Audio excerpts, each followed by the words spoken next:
So guys দেখো কি অবস্থা, চাকদার চৌরাস্তার পর থেকে রাস্তায় পুরো এত জল জমে গেছে, এত জল জমে গেছে, পুরো সব কিছু জলে পুরো তৈ তৈ করছে।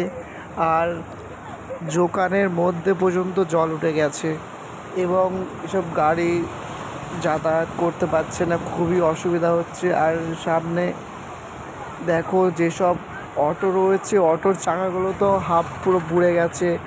এইসব কি অবস্থা হয়েছে, বাস স্ট্যান্ডের আগে চলে এসছে। আর মানুষজন তো ঠিকঠাকভাবে চলাফেরা করতে পারছে না, এত বৃষ্টি হয়েছে। এখন এই অবস্থায় চাকদায় মানুষ কীভাবে যাচ্ছে, পুরো